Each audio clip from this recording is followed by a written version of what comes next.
అవకాశం అధికారం ఆయనకి లేదు అనేది ప్రస్తుత పరిస్థితుల సారాంశం. ఎవరికైనా ఇది తెలిసిన విషయమే. అలాగని చెప్పి పింఛన్దారుల కష్టాల విషయంలో ఆయన చేసింది ఏమీ లేదా, అలాగని ఆయన ఏమీ చేయలేరా, ఆయన చేసేది ఏమీ లేదా అంటే ఖచ్చితంగా ప్రభుత్వం తరపున ఇప్పుడు అంతా సీఎస్ఏ తీసుకుంటారు నిర్ణయం ఏదైనా, అది కూడా ఎలక్షన్ కమిషన్ ఆదేశాల మేరకే ఆయన ముందుకు వెళ్ళాలి. ఆయన సొంతంగా నిర్ణయం తీసుకుందామంటే కుదరదు. ప్రభుత్వం ఉన్నప్పుడైతే జగన్మోహన్ రెడ్డి గారి ఆదేశాలతో సీఎస్ అమలు చేయొచ్చు, నిర్ణయాలు తీసుకోవచ్చు. 58 నెలల పాటు అలాగే గడిపారు.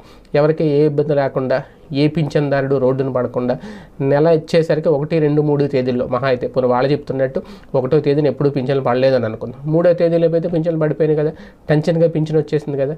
ఇప్పుడు చూస్తే అసలు పింఛను లేట్ అవుతుంది, ఒక్కొక్కరికి పింఛనే రావట్లేదు. ఇప్పుడు తాజాగా బ్యాంక్ అకౌంట్లో డబ్బులు కట్ అయిపోతుంది. మరి ఇందులో దీనికోసం జగన్మోహన్ రెడ్డి గారు ఏం చేయలేరంటే ప్రస్తుతం అయితే ఏం చేయలేరని వాళ్ళు చెప్తున్నారు. ఎందుకంటే ఈసీ ఆధ్వర్యంలో ఉంటుంది కాబట్టి మేమేం డెసిషన్ తీసుకుంటామని. కానీ రేపొద్దున అధికారంలోకి వచ్చిన తర్వాత మాత్రం